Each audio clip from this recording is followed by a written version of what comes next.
All right, fourth garden tour of 2022. We're gonna start here at this blueberry bush, which is doing fantastic.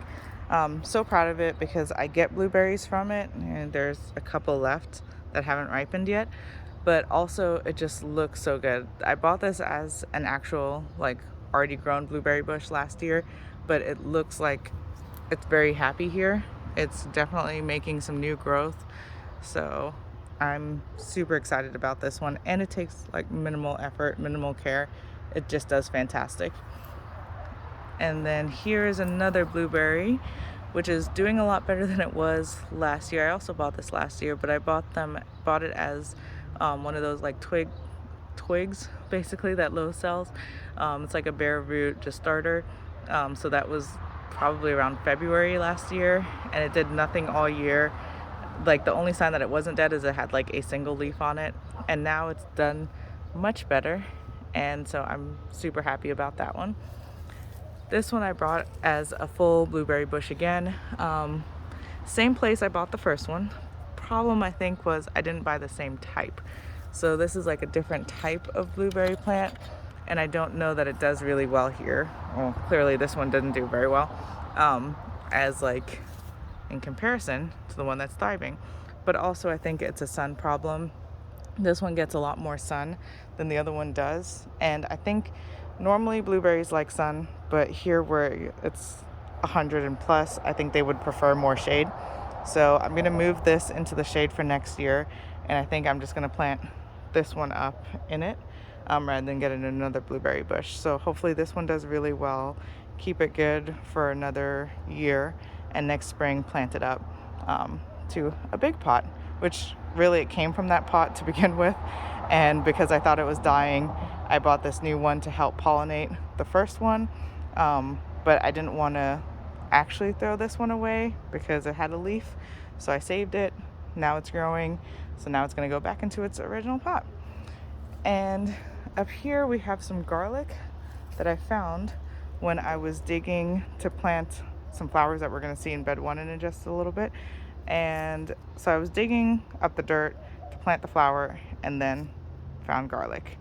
So not really sure how I feel about it because it didn't come up as one clove. Usually, it would be one clove, you would let it dry. It just came up in these like individuals. So we'll see. I didn't want to throw it away right away. Kept it, but not sure how I feel about it. And let's go over here. I don't think these guys were potted up last time I did a tour, but these are the peppers that used to be on the deck, and they've got upgraded to their own pots. That's a Scotch bonnet, another Scotch bonnet. This is a bell pepper that was actually overwintered, and I thought it died, but it didn't. So I gave it a bigger pot, and that's a Peruvian pepper. And then we have the ones that didn't make it, like that one, and the chili pequeno. All right, so off to bed one.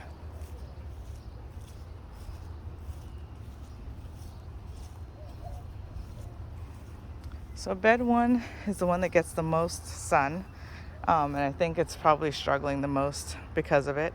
So we've been 100 plus since the end of May. So it's been very, very hot here, and I think it's very hard on the plants. So I just planted this salvia like 2 days ago. This is where I found the garlic. And I planted the salvia because so many things were dying in this area, and I wanted some color, some help for the pollinator, and hopefully the salvia can handle the heat.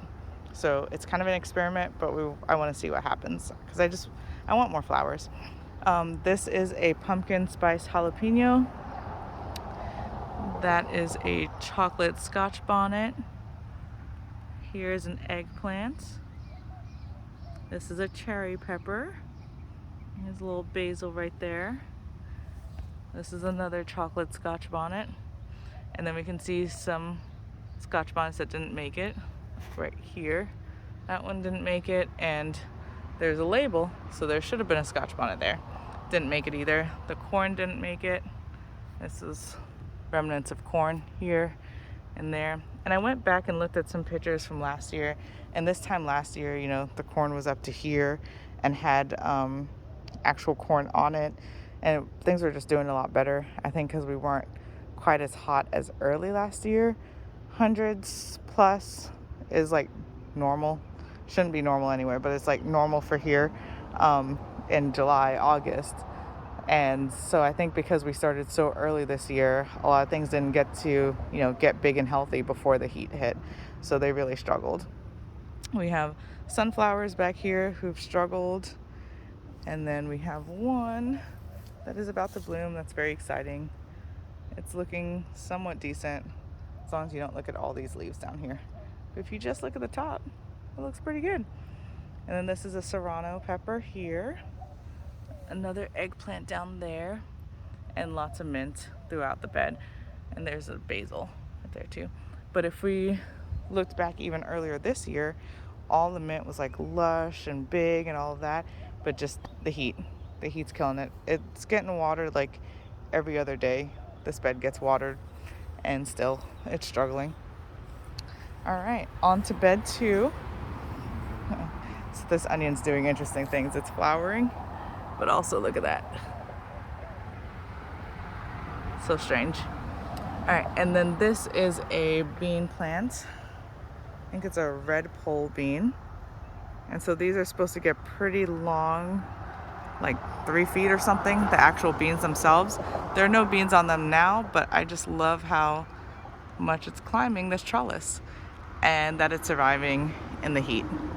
I mean, I wouldn't say thriving. Let's look at those leaves, but it's surviving. It's still here.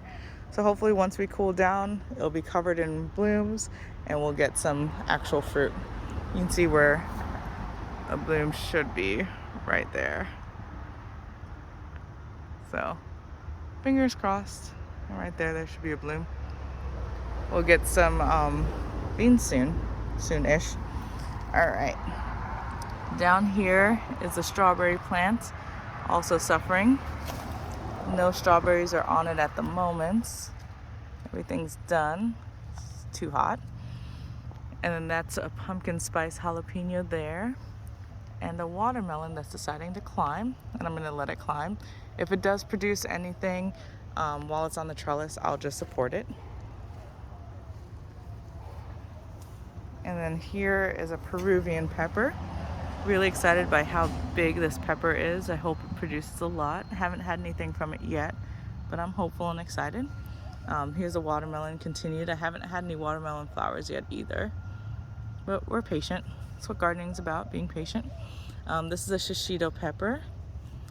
This is the remnants of the determinate tomatoes that are done. This is a radish that went to flower and still has a couple like seeds from it. Here is a mini bell pepper. Doing really well. And then this one's a red bell pepper here in the center. And then if we come, we'll just go around. Kind of see my star pepper over here. This Scotch bonnet, which just looks huge. Looks fantastic. Still no peppers or anything on it, but man, the plant just looks so big and so healthy.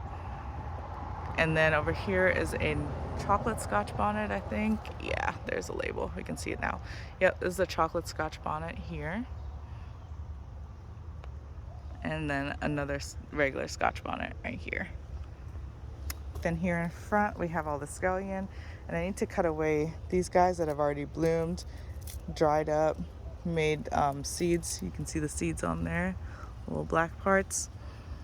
I need to cut those away and just let the new growth, these guys, come out and like live their best life. And then here is a Swiss chard, just an extra plant I had, needed to put it somewhere, so I just put it there. And then over into bed 3. So these are the beefsteak tomatoes.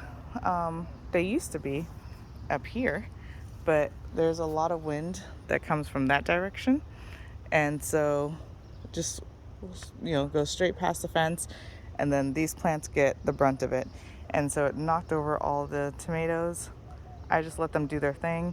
They're not going to produce anything for me right now anyway because it's so hot. I don't think they like it over like 90 degrees, 95 for holding on to their blossoms, so they're they're alive, they're growing. There's still some green new growth and everything, but I'm not expecting any sort of fruit from them right now, not until it cools down. But there they are. There's the other one. It's over there. So I'm just letting them be free. And I think next year what I'm going to do is actually start the seeds for the beefsteaks, because these are the beefsteaks, like the bigger ones. The seeds for them more like this time next year, like July, August, to try and beat all the heat, and they'll actually be something that I'm growing more like in the fall, because fall here is still warm, but it's not crazy hot, whereas summer is crazy hot, too hot for them.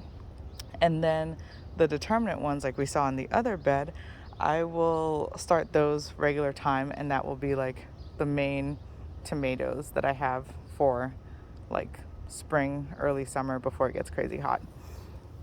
And then the basil's doing well here and there. And then these things that are all dried up used to be cosmos. And I think what I'm also learning this year with the cosmos is I'm going to, and just the flowers in general, just start them more like in succession. So every couple weeks I'll start some off for like a month and a half or so. So hopefully that will mean that I get more continuous flowers than what we have right now, where everything just dried up. In the back is a tick seed flower. If we remember back to like the first video, I had one and it died. So this one I got on the clearance rack at Lowe's. So I was like, I'll give it a try. It's a perennial, so if it survives, like that will be its home forever. And then we have some marigold seedlings here. There was one back there, but it dried up in the heat. But we have one here and one here. And then we have the overwintered peppers. So this is a mini bell pepper. This is a jalapeno pepper with the little jalapeno that was hiding from me. And this is a red bell pepper. And back there is a mystery pepper. And then we have the Swiss chard up front here, a basil, and some dandelions also. That's it for bed 3. And then, can't really see it, so we'll venture over. We'll go look at the pomegranate.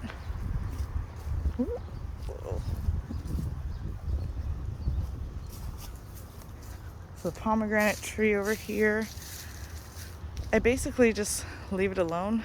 Don't do anything, don't come over here. I just came over this morning though and watered it with a little fertilizer too, just because I feel like some of these leaves are looking kind of yellow. And so I'm not sure if that's just lack of water, because like I said, I don't really come over here, I just let it do its thing, and we've been so hot for so long that it might just be lack of water, or if it was that it needed a feed. So I just kind of watered and fed it at the same time. We'll see what happens. Let's head over to bed 4, or as I like to call it, the pepper bed, because that's pretty much the only thing that's in there.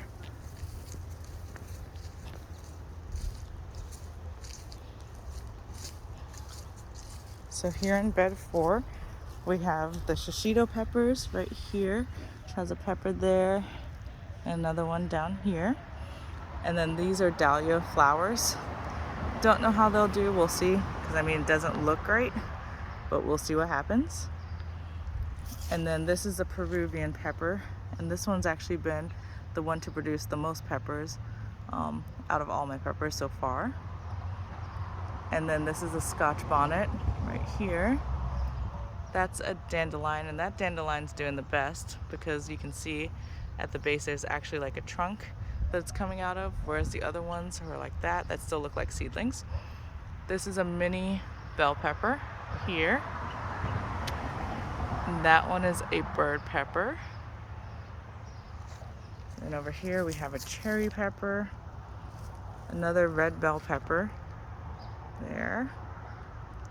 And this is an eggplant, and it's definitely suffering a lot from attacks, both roly-polies, as we can see that they're on there still, arch nemesis, and also just like I think the heat, the weather, all of that So it's still trying. We have all these new leaves here and on there, but it's definitely a struggle. Let's see if we can just flick the roly-polies off. Yep, there they go.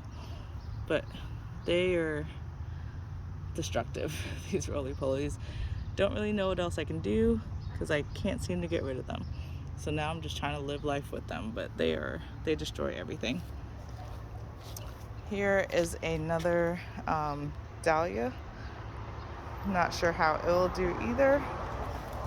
And another Scotch bonnet. I think that one's a chocolate Scotch bonnet over there. It's doing pretty well.